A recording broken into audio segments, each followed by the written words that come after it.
আসসালামু আলাইকুম ওরহমতুল্লাহ বরকাতুহু। আউযুবিল্লাহি মিনাশ শাইতানির রাজিম। বিসমিল্লাহির রহমানির রহিম। কুল হু আল্লাহু আহাদ আল্লাহুস সামাদ ইয়াকা নাবুদু ওয়া ইয়াকা নাস্তাইন। পরম করুণাময় অশেষ আল্লাহর রহমতে আমি ভালো আছি এবং আপনারা সবাই আশা করি সবাই ভালো আছেন এবং সুস্থ আছেন। আজকে আমি অনেক দিন পর একটু সমস্যার কারণে ভিডিও দিতে পারতেছি না এবং ভিডিও দেওয়া হয় নাই। আজ থেকে নতুন প্রক্রিয়ায় আপনাদের মাঝে মধ্যে ভিডিও দেব। আজকে একটি গুরুবিদ্যা বশীকরণ, দূর থেকে বশীকরণ আপনাদের শেখাবো। তো আপনারা শিখবেন।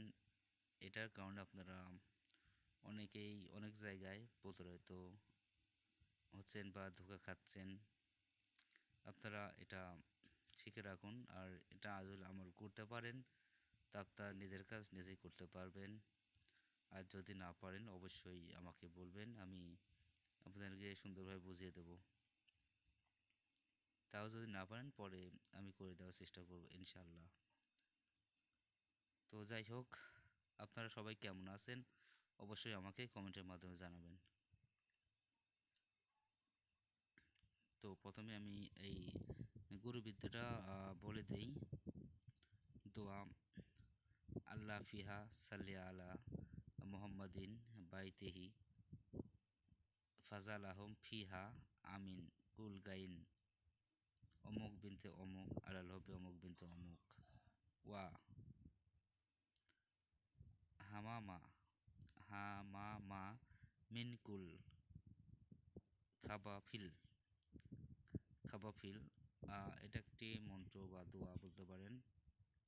আমি আবারও বলতেছি আপনাদের সুবিধার্থে।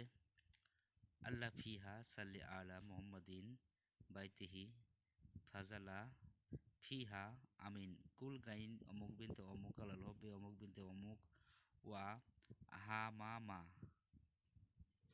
মিন কুল্লে খাবাফিল।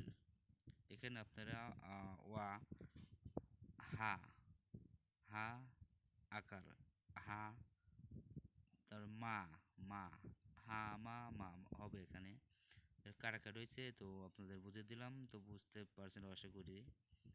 তো আপনারা এটা কী করবেন, এটা আমল করতে হবে। এটা গভীর রজনীতে বৃহস্পতিবার দিবাগত রাত্রে বা বৃহস্পতিবার যে রাত আছে সেই রাতে আমলটা শুরু করতে হবে।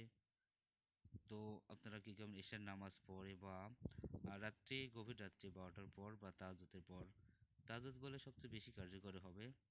তো এটা আপনারা পড়বেন রাত্রি 12টার পর কমপক্ষে শুরু করবেন আমল এবং 7 দিন এভাবে চালিয়ে যাবেন। এই দোয়াটা পড়তে হবে। তাহাজ্জুদের নামাজের পর যদি পড়েন এটা 51 বার পড়লে হবে। আর রাত্রি 12টার যে যদি পড়েন এটা 101 বার পাঠ করতে হবে। তো অবশ্যই মেয়ের ছবি সামনে ভাসিয়ে নেবেন। সামনে ভাসিয়ে নেওয়ার পরে উস্তাদকে স্মরণ করে নেবেন, গুরুকে স্মরণ করে নেবেন। তারপর আপনারা এই আমলটা শুরু করবেন। এটা স্বামী স্ত্রীর স্ত্রীর স্বামী করতে পারেন বা বয়ফ্রেন্ড গার্লফ্রেন্ড বা প্রেমিক প্রেমিকাও এটা আমলটা করতে পারেন। তো অবশ্যই রেজাল্ট পাবেন। তো বুঝতে না পারলে অবশ্যই আমাকে কমেন্ট করবেন। তো চ্যানেলটা অবশ্যই লাইক কমেন্ট শেয়ার ও সাবস্ক্রাইব করবেন। সবাই ভালো থাকবেন, সুস্থ থাকবেন এবং আমাদের জন্য দোয়া করবেন যদি উপকার পান। আসসালামু আলাইকুম ওয়া রাহমাতুল্লাহি ওয়া বারাকাতুহু।